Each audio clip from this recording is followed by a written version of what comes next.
Ladies and gentlemen, the Prime Minister of Islamic Republic of Pakistan.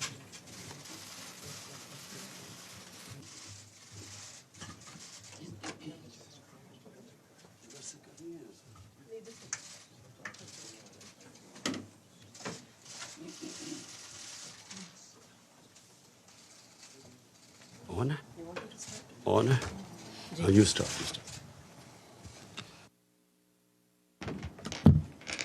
So, Assalamu alaikum and a very good afternoon, everyone.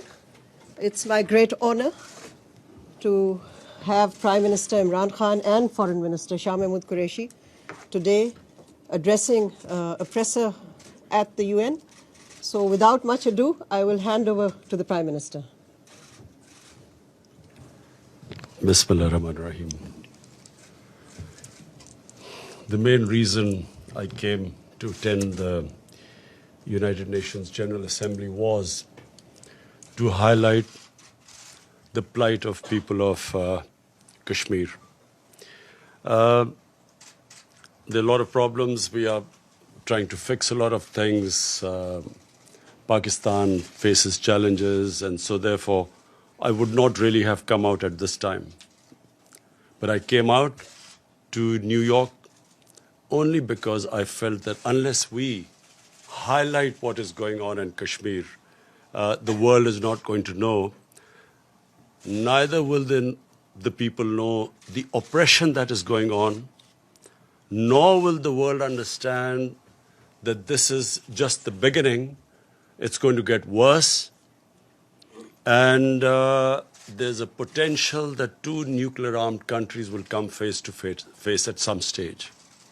So hence, I felt that it is extremely important that we highlight what is happening in Kashmir amongst the world leaders and a forum like the United Nations General Assembly. Today, 50 days, people of Kashmir have been locked down by 900,000 soldiers. For 50 days, there's no news coming out of Kashmir.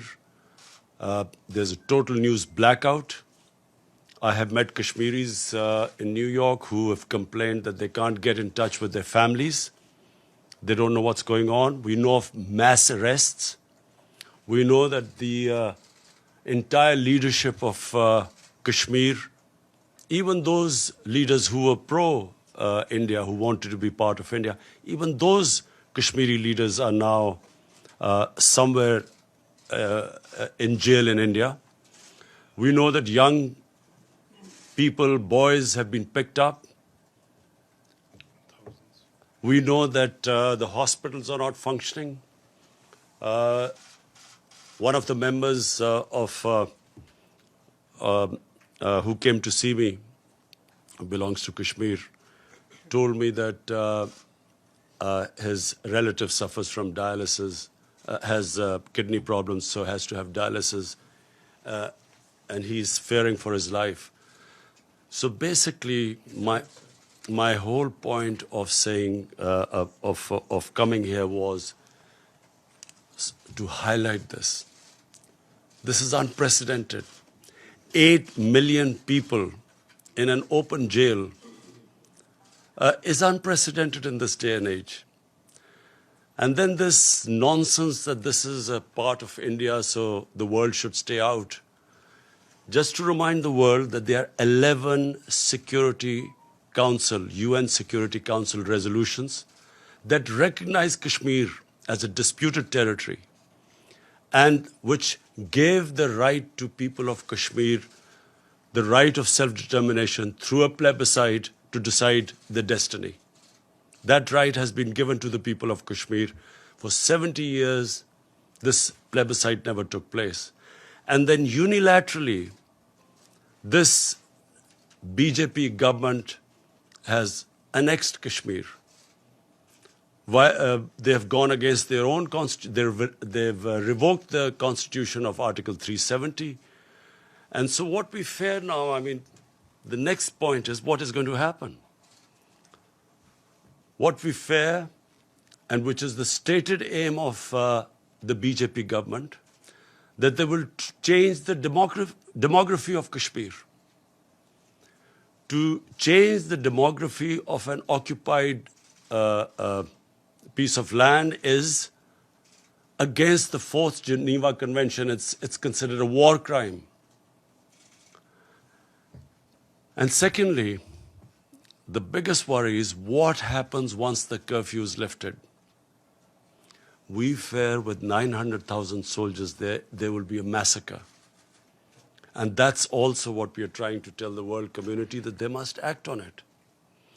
And my other fear is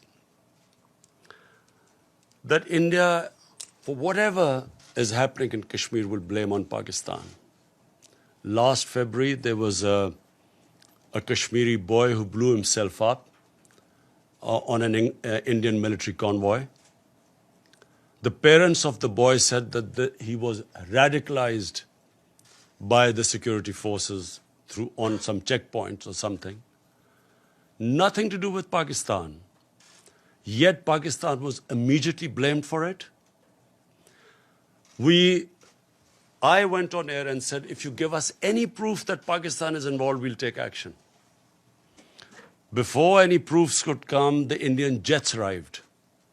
They bombed us. In retaliation, Pakistani jets went and bombed India. On their way back, they were chased by 2 Indian jets who were shot down. Immediately, we returned the pilot who fell in Pakistan, and we returned to India. But unfortunately, that was treated not as a gesture of peace, that we didn't want escalation between 2 nuclear-armed countries. It was taken as a sign of weakness, how we were scared of the might of India. And the sad fact is that unfortunately, India today is governed by a racist, a Hindu supremacist, a party, RSS, which was banned in India 2 or 3 times as a terrorist organization. RSS was responsible for the assassination of Mahatma Gandhi. Prime Minister NARENDERMODI, who is a life member of RSS, was responsible for the pogrom which took place in Gujarat, where 2,000 people were butchered, burnt, under his chief ministership, and for 3 days the state did not do anything. 150,000 people became homeless, Muslims became homeless. Unfortunately, India is past 6 years, is being governed by an extremist party. It believed in the ethnic cleansing of Muslims from India. This is what the founding fathers of RSS, you can just Google and read what they said, who they were impressed by. Adolf Hitler, Mussolini were their role models. This is all, you can just Google it and you'll find. And this is what we face right now. The moment my party came to power, we tried to do everything to mend our relationship with India. I approached him, I called Prime Minister Modi, said we have similar problems. You and we have poverty, unemployment, and of course climate change is going to affect both Pakistan and India. And all these efforts were rebuffed. We thought it was because of the election campaign. We thought maybe, a nationalist party would pander to its base.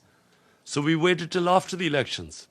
And once the elections were over, we again approached them, and then we found that they were trying to push us into the FATF blacklist to bankrupt Pakistan. That's when we realized there was an agenda. And of course, on 5th August, the agenda came forward. They do not consider Muslims as equal citizens. Neither do they consider Christians as equal citizens. They do not believe in the Nehru-Gandhi secular, plural Indian society. India is changing, has changed in the 6 years. I know India. I have friendships, I know through cricket, I know the India of Nehru and Gandhi, and I know what is going on now. So I'm alarmed, and I think the world leaders need to know. I've spoken to the world leaders. I've spoken to President Trump. I've spoken to Boris Johnson, the British Prime Minister. On telephone, I've spoken to Angela Merkel, to President Macron of France. I've spoken to the Muslim leaders. And this is the time for world to act before this goes too far. Because this is the first time after the Cuban crisis, two nuclear-armed countries are going to come face to face. And what we fear is already the statements that are being given, that terrorists are being lined up on the borders of Kashmir, waiting from Pakistan to go inside. What sort of a nonsense is this? What possible benefit is Pakistan going to have now sending in terrorists when there are 900,000 security forces there? All that will happen is that there will be more oppression on the people of Kashmir. Why would we want to? What will be achieved from that except Pakistan will be blamed, and secondly, there will be more oppression of the people of Kashmir. But this is typical. I've heard Prime Minister Narendra Modi talk about this, that Pakistan should stop terrorism. What is worse than this sort of state terrorism that is going on? How can anyone justify 8 million people locked up inside? What justification could there possibly be for this? For 50 days? Meeting cancelled here. Anyway, I hope that, by the time I leave here, I will be able to apprise everyone of the situation. I also want the United Nations they have a responsibility. After all, it is the United Nations Security Council resolution that gave the Kashmiris the right of self-determination. And what is happening to them right now, responsibility lies on the United Nations too. And also, I think, finally, of the world leaders, the big countries, the powerful countries, I would urge them to look beyond big markets. There are certain, if this thing goes wrong, the effects will go way beyond the borders of the subcontinent. And this obsession with big markets and trade and all that, I mean, this is serious. And I again repeat, we do not know what will happen after the curfew is lifted. And my fear is that with 900,000 troops there will be a massacre. Yes, Mr. Prime Minister. Wait, Mr. Prime Minister. Michelle from Reuters, please go ahead. Thank you, Prime Minister. Michelle Nichols from Reuters. On behalf of the UN Correspondents Association, thanks so much for the news conference. There was a report earlier, as you said, you met with President Trump yesterday. There was a report earlier today that President Trump has asked you to mediate between the United States and Iran. Is that true? Can you elaborate? Has President Trump asked you to take a message to President Rouhani? Before President Trump, I stopped over in Saudi Arabia because of the drone attacks on their oil facility. And I spoke to Prince Mohammed bin Salman, and he also asked me to talk to the Iranian president. He knew I was meeting him. And so also President Trump asked me that if we could de-escalate the situation and maybe come up with another deal. So I did convey this, and yes, we are trying our best. It's an ongoing thing, so I can't reveal more than that. So, sorry, just a quick follow-up. So, yes, you are now mediating between the United States and Iran. And when did you speak with President Rouhani? I immediately spoke to President Rouhani yesterday after the meeting with President Trump. But I can't say anything right now more than this, except that we are trying and mediating. So how do you think the situation can be escalated? I'm hoping that, that there is no conflict. You see, I do not believe that conflicts actually resolve anything. I mean, we have the situation in Afghanistan, and here's me on record saying that I was anti this, the whole war in Afghanistan and Pakistan becoming part of this war. And I was told both times that, look, the war in Afghanistan will be over in a few weeks and Pakistan will only be involved in it for a few weeks. So, 19 years down the line, we have a situation. Again, by the way, we are still hoping. I've spoken to President Trump. We are trying now to get the talks restarted between Taliban and the Americans. And hopefully, if the deal is signed, which was almost about to be signed, then I would try and meet the Taliban to convince them to talk to the Afghan government then. Because until now, that's where the hitch was. Taliban were talking to the Americans, but not to the Afghan government. So Pakistan is affected by this, by all the turmoil in Afghanistan. We desperately want there to be peace, also for the sake of people of Afghanistan. Also, this would be a tragedy for not just Pakistan, but I mean for all developing countries with their budgets being affected if this war takes place and the oil prices shoot up. It's going to cause much more poverty, so we'll try our best in both cases. Thank you. James, Al Jazeera, and after this, if I can't identify somebody, please identify yourself before you ask a question. James, go ahead. James Bays from Al Jazeera. On Kashmir, I've heard absolutely everything you've said, but I still want to ask this question. You're here in New York. Prime Minister Modi is here in New York. You both had meetings with President Trump. Is there a possibility of face-to-face diplomacy? Is there a chance for diplomacy on Kashmir? Look, before 5th August, Pakistan tried everything.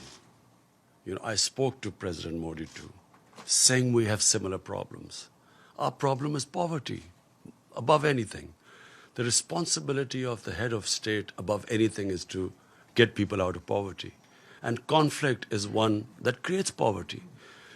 And sadly, as I said, there was no response. Now, after the 5th of August, I'm afraid what is the point of talking now? What they had done to Kashmir, unless and until they lift the curfew and then restore that Article 370, there's no chance of talking. So that's why we've asked President Trump and other world leaders to intervene. The lady in pink right here. Thank you very much. Mr. Prime Minister, you're a man of enormous sophistication, and you're aware, I know, that there are very often forces behind the kinds of conflicts you're facing now. You have mentioned the Security Council. Now, one of my concerns, if this issue becomes before the Security Council, is there has been a tendency to attack Islamic countries, Iraq, Libya, and now Syria. And wouldn't it be risky to get the Security Council, with its multiple interests conflicting, involved in this? What would your expectation or hope be? Look, I mean, if ever the Security Council has to move, it's now. And I'll say for two reasons. One, the people of Kashmir are suffering simply because the Security Council could not implement its decision to allow them the right of self-determination. The 11 resolutions. So it's their responsibility. 8 million people are locked inside for 50 days. It's inhuman. So what is the Security Council for then? Second, this has a potential of the unthinkable. Two nuclear-armed countries face to face. Surely the Security Council came into being to stop this. I mean, this is as bad as it gets. Yeah. So here's me, the reason I started by saying, I would not have come out of Pakistan because, we are just about coming out of a really difficult economic situation and governance issues and fighting a corrupt mafia. I would not have come here. But I'm alarmed because here's me, there's one prime minister that side, there's one this side. A sane mind can't think of a nuclear war. No sane mind can think of it. We grew up after the Cuban crisis, and all of us sort of knew that the Cold War war was there because the other war was unimaginable. But when you have what you have in India right now, and I say this who knows India, this is an ideology, a racist ideology, which believes in the supremacy of a Hindu race. The other races are not supposed to be equal. How do you reason with them? How do you reason with what they've done in Kashmir? I mean, would you expect a civilized society to do what they've done? I'm locked in, 8 million people. So therefore, I'm worried that if this goes on, there can easily be a miscalculation. And that's why the United Nations must act. Mr. Prime The lady in the white suit at the back, please identify yourself. We'll come to you, Mateen, in a minute. Let's just take some Anka members. Thank you very much. My name is Nazira Azim Karimi. I'm Afghan journalist. Mr. Khan, as Afghan people are a high expectation from you, because you're peace ambassador, you are very famous soccer player. No. Cricket. Ball game, more or less the same. Ball is involved. As a peace ambassador, which role Pakistan should play to bring Taliban and the table to make negotiation with the Afghan government? What is the reason Thank you. why they don't want to talk with Afghan government? Thank you. Well, this was a sticking point, as you're right, that the Taliban were willing to talk to the Americans, but not to the Afghan government.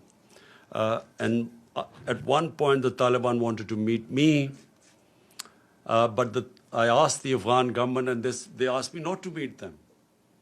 So the reason they said was that until President Ghani came to Pakistan, only then afterwards I should meet them. So I was planning to meet them once they had signed the deal with the Americans, and I would have met them for only one reason, that they should now talk to the Afghan government.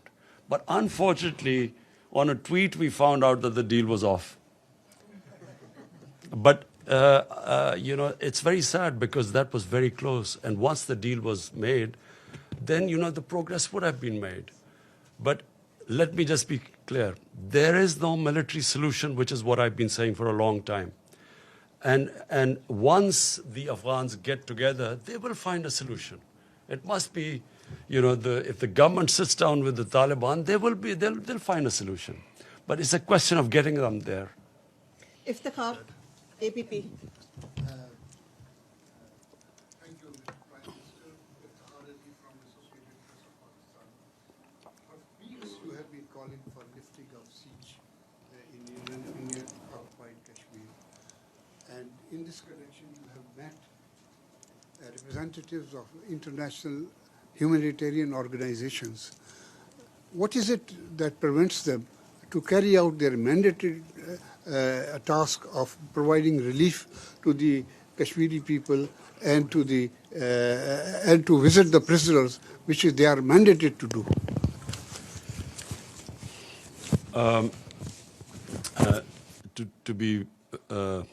To be absolutely frank, I am a bit disappointed by international community.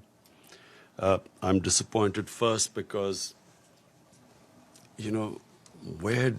if 8 million Europeans were put under siege like this for 50 days, or Jews were put under siege, or Americans were put on siege, well, forget Americans, even 8 Americans were put under siege, but I'm talking about any other. I mean, would the reaction have been the same?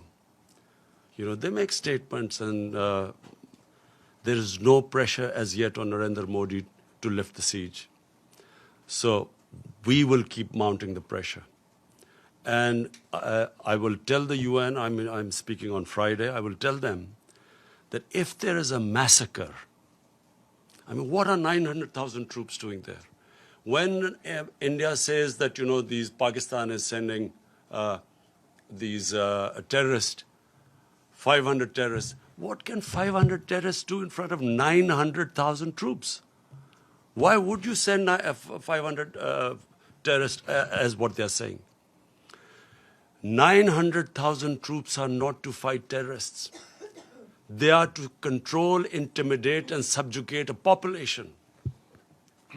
And population, the entire Muslim population, I mean. This is why it is going to have repercussions far beyond Kashmir. Because 1.3 billion Muslims are watching this. Where is the world community? Where is the international community? Where are laws? United Nations Security Council had given them that right of self-determination. And what is happening to them now? So this will have repercussions. It's going to create radicalization. This is going to get worse. I'm flagging it right now because this is just the beginning. Once the curfew is lifted, God knows what is going to happen after that.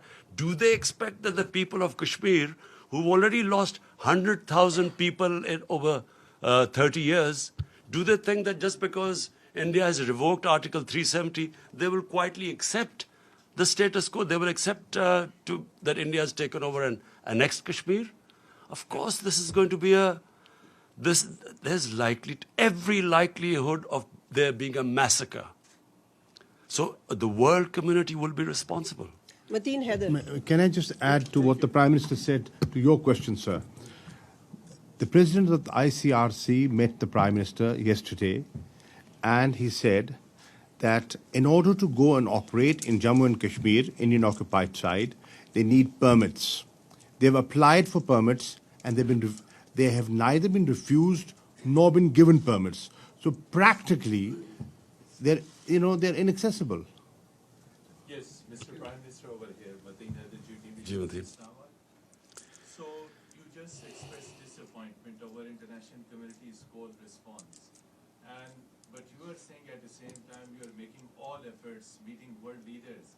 What is the reason India is unmoved? And when you met President Trump, again he said that he is ready to mediate if requested. So when he will be requested, and the second part of it, how serious is the threat of attack or adventure from the Indian side, and what is your defense preparation? Do we have the capability to thwart any possible aggression from India with full force? Thank you, Mr. Prime Minister. Look, disappointed because I really feel, now, not as a Pakistani Prime Minister, as a human being, I feel disappointed that how can the world community stay quiet when 8 million people are being treated worse than animals? It's just simply disappointment coming from there. Secondly, I know why the response is lukewarm, and I know why Mr. Modi is not pushed at the moment. The reason is because people look upon India as a market of 1.2 billion people. Sadly, this is what is happening. Material comes over the human. So it's because it's a big market. They know it's wrong. Everyone I've spoken to knows this is wrong. Some are appalled by it. But they keep quiet because in the end they start thinking of a market. But my simple message to all those who are looking at a big market, this can go very wrong. To your point, to your second question, last time when they made Pakistan an excuse for this, a boy brutalized by the Indian security forces who blew himself up, they blamed Pakistan and bombed us. And once a conflict starts between two nuclear-armed countries, and I told the Indian public too on television, I said it will go beyond my hands, or your Prime Minister's hands once it starts. Who knows where it's going to end up? So it's madness to allow this whole situation to deteriorate further, because it's only going to deteriorate. Again, I repeat, what will happen when you lift the curfew? What is going to happen? What do they think that the Kashmiris, after how they've treated them, are they going to quietly now accept India, that India has taken over Kashmir and they'll accept it? I fear there's going to be a bloodbath. And that's when things will start deteriorating very rapidly. I know you all want to ask questions. I'll come to you one by one. The lady in the blue, please go ahead, and if you can identify yourself. Thank you. Thank you. Ambassador. Thank you, Mr. Prime Minister. Betül Yürük from the Turkish news agency Anadolu. You had a meeting with Turkish President Erdogan yesterday. Do you think Turkey could play a role to help resolve the issue between Pakistan and India? Thank you. Well, first of all, I really want to thank President Erdogan for mentioning today Kashmir in his speech. We really feel that I hope that after him more leaders take his lead and at least ask India to lift the siege. We have a very, very good relationship with Turkey, and President Erdogan is coming over to Pakistan next month, which we hope to receive. We hope to increase our trade, all sorts of, we're going to have financial agreements with Turkey. And yes, we are very thankful that the President has taken a very principled stand. Please go ahead. We'll come to you, sir, in a minute. Thank you. Thank you for the press conference, Mr. Prime Minister. My name is Ibtisam Azim from the daily Arabic Al-Arab Al-Jadid newspaper. My question to you is, you said that you will keep mounting the pressure. Could you tell us which steps are you going to take? And then to which extent are you afraid that the situation of Kashmir will be very similar to what's happening in the occupied Palestinian territories, where you have a lot of resolutions, a lot of sympathy, but on the ground there is no concrete steps to help the local people. Thank you very much. You see, just like until the Palestinians are given a just settlement, there will always be a problem there. But, you know, of course, Israel is very powerful and probably at the peak of its might. And so for the time being, they've put a lid on it. But eventually there has to be some settlement there, with a just settlement where the Palestinians have a homeland. I think that Kashmir is going to be a bit different. For 30 years, people of Kashmir have wanted, this freedom movement has grown. Today, the act done by the Indian government of shutting people in their homes for 50 days has alienated the entire spectrum of Kashmiri public. There were times people who were pro-Indian and who were, you know, as I say, there were Kashmiri leaders like Umar Abdullah and Mehbooba Mufti who were pro-India. Today, no one will be able to ever get a vote in Kashmir who's pro-India because of what they've done. And they've actually, what the BJP government has done is it has actually told the Kashmiris that you're not equal human beings. They're not, they do not consider them human beings. Only, hence a mindset can put people inside what they've done. And not thinking through what happens once the siege is lifted. I do not think Narendra Modi knows what's going to happen. The gentleman right here. Yes. After this, we are going to have an OIC summit meeting. We will gather all the Muslim countries simply for one thing. The only reason the people of Kashmir are being subjected to this is because they're Muslims. And this is resonating in 1.3 billion Muslims. And it's very important for Muslim world to play its part, because they're only suffering because they're Muslims. The Hindu Kashmiris are not suffering. And that's why it is important for them to take a stand. Because if the Muslim countries don't take a stand for whatever reason, for their own trade or whatever agreements, that's what leads to radicalization when the governments do not express the wishes of the people and when they see injustice.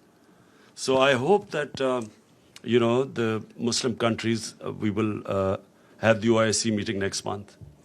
Joseph Klein of Canada Free Press.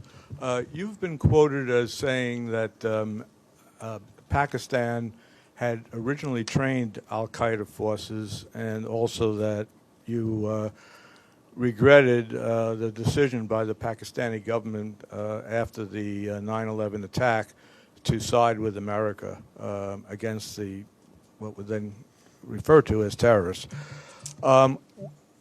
what assurances have you given to President Trump that Pakistan will indeed help in the fight against terrorists, including within Pakistan, that are aligned with the Taliban? Because I believe the second in command in the Provisional Transition Commission or Council that was being considered has significant ties with the terrorist organization in Pakistan. So what kind of assurances are you willing to give? Let me, what I said, and let me explain it in the exact context which I spoke. 1979, the Soviets invaded Afghanistan. 1980-81, the Americans decided to back Pakistan, back the freedom struggle in Afghanistan. And in 80s then, jihad was declared against the Soviets, and Muslims from all over the world were invited to participate in the jihad, means a freedom struggle for Afghanistan against the Soviets. Amongst them were Al-Qaeda. All these different organizations, Mujahideen groups, all arrived in Pakistan to defeat the Soviets in Afghanistan. And of course, Pakistan trained them, but they were funded by the Americans, by the Western countries, because all the Western countries backed the Afghan jihad. So my whole point was that then Mujahideen, who were doing, the Russians would call terrorism, but then we would call them freedom fighters. They were trained in the art of guerrilla warfare, which the Russians called terrorism. And so when the Soviets left, my whole point is that the United States also packed up and left. And we were left with the groups. So I was just explaining how come when they talk about Pakistan having these groups, this is how we ended up having the groups. If it would have been, which is what we hope now, we hope that there's a proper transition from Taliban, from when the Americans pull out of Afghanistan, we hope there's a transition to a proper political solution rather than just packing up and going as happened in 89. There will again be chaos in Afghanistan. So my whole point is that when they left, chaos happened in Afghanistan. Pakistan had the fallout. We were left with these groups, all dressed up and nowhere to go. And we were blamed in the end. After 9/11, when the same groups from Mujahideen turned into terrorists, Pakistan was blamed for it. We were given the job now to clear this up. And we ended up losing 70,000 people from 2003 onwards. And so my whole point is that either we should not have participated in the Afghan jihad. Once we had participated, then we should not have been part of the American war on terror, because they turned the people who had been trained against the Soviets and foreign occupation. When the Americans occupied Afghanistan, they turned on Pakistan. Azim Mia and then Jazeb of ARY. Azim Mia, please go ahead. Mr. Prime Minister, now you have met President Trump, so he has met Modi also. He has met him on both sides, and looks like he has got a tilt towards India. So that's one option. Secretary General says that the resolutions on Kashmir were not under Chapter 7. So according to the procedure of the Secretariat, Chapter 6 resolutions are non-binding. And in all that kind of a situation, what are the options left, except appealing to the international community? Because the international community looks like that right now, in the face of Indian-American alliance, things are getting bad. So what procedures you are going to adopt, and what is your approach, and where are you heading? Thank you. Azim, did you say I begged President Trump? No, you met President. Oh, thanks. I don't. I've never begged from anyone. So I have met, and I apprised President Trump exactly of the situation, and I have told him, like I have told you, the gravity of the situation. This could go serious. Look, intelligent human beings start thinking ahead. I mean, you have to think of the hope for the best, but you should be prepared for the worst. The worst scenario in this is unthinkable. Normal human beings do not think of that. And so therefore, it is my job to tell them, in my opinion, things will deteriorate. We will keep them apprised. At least we have informed the world community what's going on. And as time goes on, and I fear that this is going to end up in a massacre, at least we will be able to tell the world community. And if India blames Pakistan for this, then at least the world would know about it. Previously, it was anything that happened in India. Look, what has been going on in the past? After 9/11, you used that magic word, Islamic terrorism, and all humanitarian rights were waved aside. You could do whatever you like with the people, provided you could term them as Islamic terrorists. And this is exactly what Narendra Modi is doing. This near genocide which he's about to commit, he's blaming it on Islamic terrorism, hoping that he'll get away with it. And that's why it's important for us to communicate with the Western world and civilized world and tell them what is happening. That's why we're telling them, send your own observers and find out what's happening. If India has nothing to worry about, and guess what the excuse of shutting down, putting people under curfew and shutting them in their houses for 50 days, the excuse is that this is to develop Kashmir. This is for prosperity of Kashmir. This is what the Narendra Modi position is. So it's important for us to tell the world, and I know now, I'm satisfied that at least everyone knows. I've apprised all the major world leaders of the situation in Kashmir. The follow-up question is... No, Azimia. No, Azimia. No, there are other people who want to ask a question. Go ahead, Jazeb. Thank you, Ambassador Malia. This is Jazeb Ali from Airwine News TV, Pakistan. Prime Minister, like President Trump, Secretary General of the United Nations also offered to mediate between India and Pakistan on Kashmir issue. On Kashmir issue. So, sir, you still have to meet him. Sir, will you comment on the role of United Nations? I mean, United Nations also failed to implement its own resolutions for the last many years. So, in your opinion, what's the reason for that? Thank you, Jazeb. Ji, Jazeb, inshallah, you will see that this issue is not now going to die down. You will see in time. Dawn, Anwar Iqbal or Masood Haider, you decide amongst the two Anwar. of you. Huh?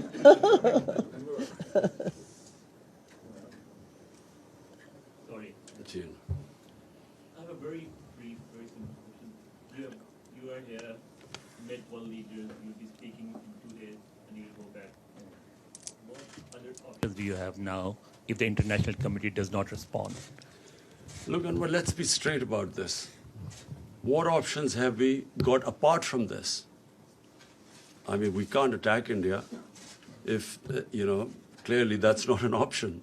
Apart from that, we are doing everything possible. Apart from starting a war, we are doing everything possible we can. We are all the time exploring every possibility. We're making sure every world leader knows about the situation. I will be speaking on Friday as well, and I will try my best to make the world understand. And then media, I'm going to, you see, I believe that the media is very powerful. The Western media, I had meetings last night, and I realized that a lot of them already know what is going on. And so I know what happened in Bosnia. When the ethnic cleansing of Muslims started in Bosnia, for a while the world did nothing. But the media put such a pressure that eventually the world had to do something. And I believe that in Kashmir, it's exactly the same thing will happen. Even though countries are worried about their economic interests and markets, I believe that this is a much bigger issue than markets and economic interest. And eventually the world will be interested. Let's take Hassan from the Daily Times. Mr. Prime Minister, in the past we have seen we had General Musharraf 4-point formula and we also had a Chenab formula. What proposal would you suggest to resolve Kashmir if you were able to talk to India in the near future? For a start, they have to lift the curfew. That's the beginning. I mean, this inhuman curfew of 50 days Even the Congress party in India has commented that poor people have been shut inside for 50 days. 50 days no one knows what's happening with all the prisoners, political prisoners, thousands of them. Thank you very much. In that formula, there was a problem. And the problem was the third party, the most affected party, the Kashmiris, were not in the loop. We have one last question. Go ahead. Muhammad Ikram, Voice of America, U.S. service, we broadcast to Pashto region, Pakistan, Afghanistan. Did Trump ask you to play some role or active role in Afghanistan? And did he told you something about to put some pressure on Taliban? And what were you told? I'll repeat what I said. We were very surprised because the deal was about to be signed when from a tweet we found out that the deal had been broken. So what we hope is that, and what we will try and do, is to actually get back that deal to be signed. And then Pakistan will do its best to get the Taliban to talk to the Afghan government. We're done. We're done. As we know that there is no word of disappointment in your dictionary. Really appreciate as you have conveyed Pakistan's narrative loud and clearly across the world. During these days, you have met with different head of states, including Donald Trump. Now, in your opinion, what they are thinking and how much they are convinced? If no mediation, then what next? Look, the disappointment is not because I think that people of Kashmir, I feel that what Narendra Modi has done, he has boxed himself into a blind alley. There is nowhere for him to go from now onwards except a general massacre of people of Kashmir when the curfew is lifted. There's no other way for him to go. So I feel that from now onwards, and I know that the people of Kashmir for 30 years have been fighting for their independence, and 100,000 have lost their lives. They have lost fear of death. When a population, and you're talking about not a few thousands, 8 million people, when they lose fear of dying, and freedom becomes much more important than living a life of slavery, I don't think that he will be able to stop this now. I think the momentum will gain pace.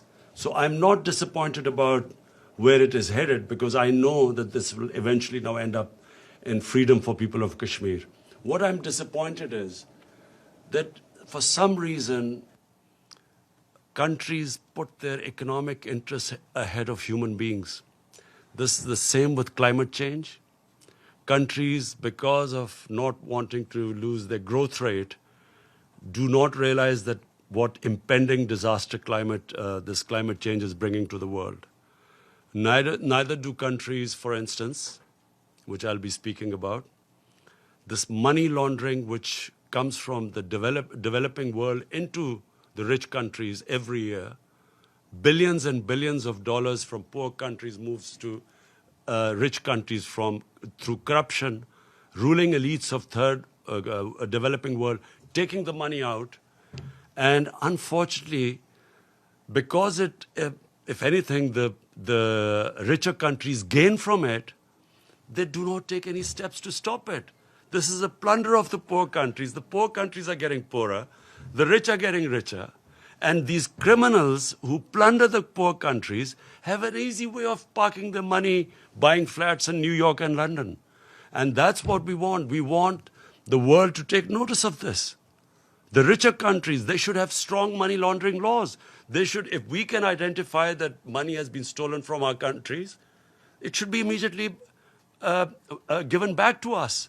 But this is the problem because the laws are so complicated, and if the rich countries want, they can easily tighten the laws so that it will be the biggest deterrent for these criminals in third world to take the money out. Thank you. Thank you very much. One last question. Thank you.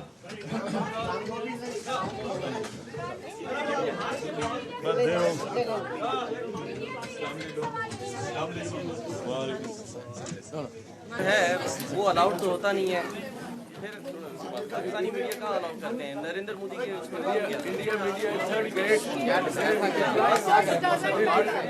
मसला हल करे ना India